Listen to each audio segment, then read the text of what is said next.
Assalamualaikum warahmatullahi wabarakatuh. Kali ini Tingstam akan menemani waktu ngabuburit kamu atau waktu sahur kamu dengan sahabat saya yang makin subur dan teman saya yang semakin tidak berakhlak. Jangan seperti itu, Madil. Nah, dalam program ini kita akan membicarakan tentang kultum ya, Madil. Kalau ya terserah antum ya. Nah, kali ini kita sudah ada narasumbernya nih. Kita akan mengobrol sama beliau terkait kebiasaan tentang berbuka puasa Dengan siapa dia? Nah, tidak asing lagi nih Al Ustadz Al Mukarram Al Madianati. Bapak Afrizal, silakan. Assalamualaikum warahmatullahi taala wabarakatuh. Waalaikumsalam warahmatullahi wabarakatuh. Gimana, sehat Kang? Alhamdulillah sehat Bang Cep. Alhamdulillah baik, sehat fisik ataupun akal. Nah, kalau Cep mah sehat fisiknya aja.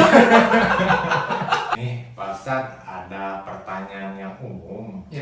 terkait berbuka puasa atau ada sunahnya nggak ya? Menurut Rasul yang baik itu seperti apa? Yang saya tahu kalau berbuka puasa itu bagusnya dengan kurma. Ya. Tetapi ada juga yang bilang takjil itu dengan yang manis-manis. Sudah tidak asing lagi, apalagi dengan dikatakan berbuka puasa dengan yang manis itu. Seperti salah satunya kurma. Kenapa kurma?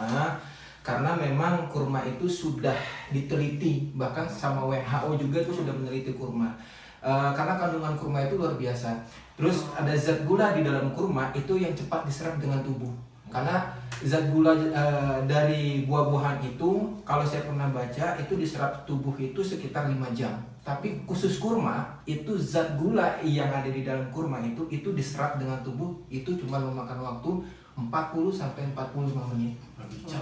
Makanya dianjurkan kurma atau kurma muda seperti itu. Kalau misalkan kayak gitu berarti susah dong ngikutin sunnah Rasul teh kan harus dengan kurma ya.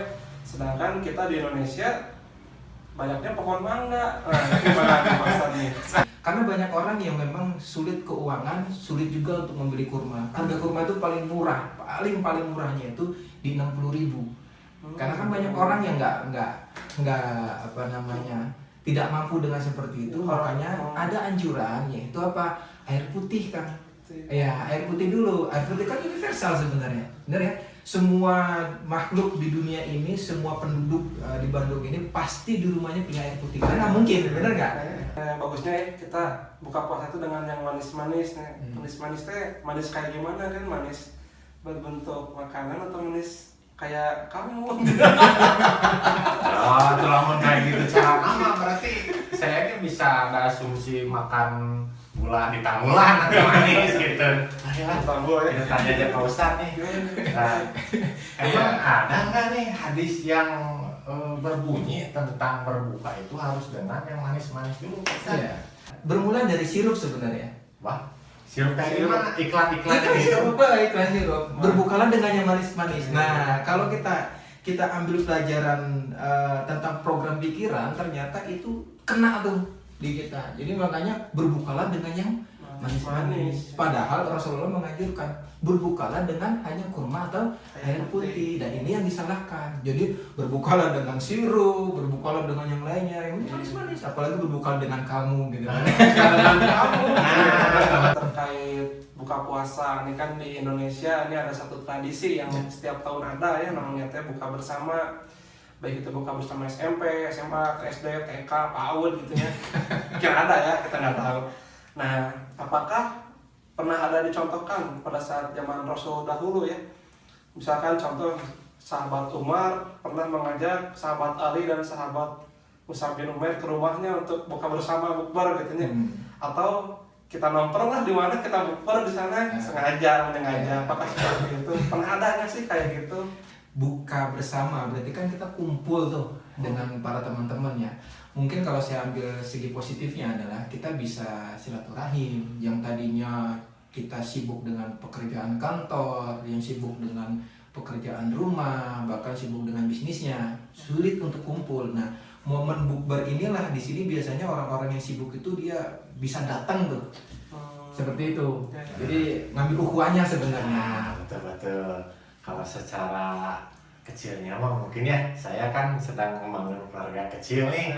Buka puasa dengan minimalnya keluarga manggil bagi yang sudah keluarga. Tidak boleh kan gini. dia manggilnya ya. Tidak boleh Makanya gini, sekarang Cep. manggil ini. Anda seperti membuli saya sebelum menikah ini, Cep. Apa-apaan ini? Pak Ustadz, ada satu lagi nih pertanyaan nih yang membenak rahnya di hati saya gitu ya. Terkait buka bersama ya. Kan kadang ada juga nih kita bukber di kafe, tempat makan, restoran. Kan kalau pada saat misalkan ada 10 orang nih kumpul semua, pada saat bayar kan disatuin biasanya bayarnya kan, disatubilkan kan. Nah ini sekarang ini 1 atau 2 orang oknum. Nah, kita sebut oknum bukber ya, oknum yang nanti aja deh, nanti kamu dulu talangin, nanti saya bayar ke kamu nih. Tapi sampai bertahun-tahun itu tidak dibayar. Dia lupa gitu. Tidak dibayar dia lupa ya, atau mungkin lupa ya. Nah itu hukumnya gimana nih Pak Ustadz? Apakah orang-orang oknum-oknum seperti itu puasanya diterima? Ya, kalau urusan puasa diterima atau tidak gitu kan, ya saya juga tidak bisa memastikan karena itu urusan Allah gitu kan. Tapi pada intinya kan yang membatalkan puasa itu kan makan dan minum, memasukkan suatu makanan gitu kan ke dalam rongga mulut itu udah batal sebenarnya. Tapi kalau seperti ini, kalau saya lihat itu sah-sah aja sebenarnya. Cuman malu lah gitu kan, karena menipu. Menipu ya. Teman-teman nih harus menipu terus bisa jadi dosa Kang. Karena kan itu utang sebenarnya. Karena utang itu kan dibawa mati. Nah, nih teman-teman nih harus diperhatikan berarti nih. Kalau mau bikin acara bukber sama teman-teman harus disediain Budgetnya ya. dari rumah. Kalau enggak itu orang kata manggil tadi yang bilang saya orang tidak berakhlak. Itu yang tidak berakhlak ya. Saya setuju. Nih, kita udah kerasa nih udah di penghujung acara manggil. Dengar dari tadi saya merhatiin ente nanya aja terus terkait Mumpung ada Ustadz. kita jadi udah tahu nih sekarang berbuka puasa yang baik yang benar itu menurut sunnah Rasul seperti apa mungkin tadi walaupun sedikit meleset ya. Ada mungkin Pak Ustadz kesimpulannya gimana nih terkait Sebelum meninggalkan dunia ini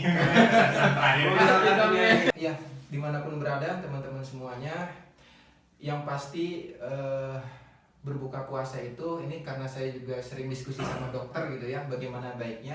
Bahkan saya pernah diskusi dengan dokter, terjadinya sakit emah terbanyak itu sehabis bulan Ramadan. Kenapa? Karena lambung kosong terus dihajar langsung habis-habisan sama santan, sama pedas gitu kan.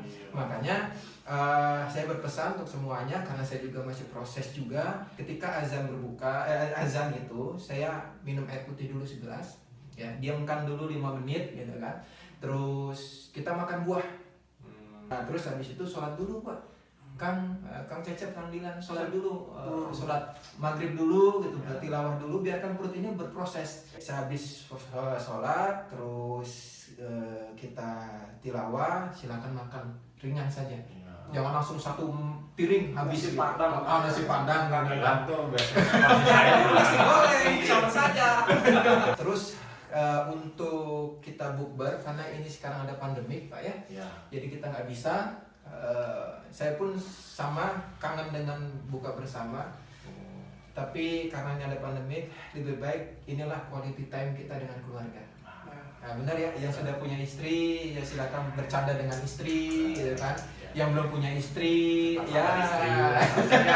saya berpesan semoga puasa Ramadan sekarang itu menjadi puasa yang terbaik. Amin. Kita belum tentu tahun depan kan kita belum tentu ketemu dengan Ramadan, benar nggak? Saya kan bisa seperti itu dari saya. Nah begitu guys, akhir tuh pesan dari Pak Ustadz sebelum meninggalkan dunia ini katanya. Canda ya Ustadz. Parah guys. Nah jangan lupa like and subscribe ya. Subscribe. Oh iya. Saya biasa makan sama asin. Bilang jadi aduh bedanya kurang ini bahasa Inggris. Siap. Tutup aja lah sama bilang. Ya, jangan lupa ya like, komen dan subscribe ya. Subscribe ya. Subscribe. Terus kalau ada pertanyaan, silahkan ya ini disertakan di komen. Di sesi berikutnya, di video berikutnya kita akan lebih seru lagi nih. Ya, kita akan jawab pertanyaan teman-teman terkait Islam. Pertanyaannya boleh random teman-teman, insya Allah bisa kita jawab. Baik, segitu aja ya. Bye-bye. Dadah. Assalamualaikum warahmatullahi wabarakatuh. Oh, kayaknya tinggi Islam banyak gitu. Bareng-bareng 3, 2, 1. Assalamualaikum warahmatullahi wabarakatuh.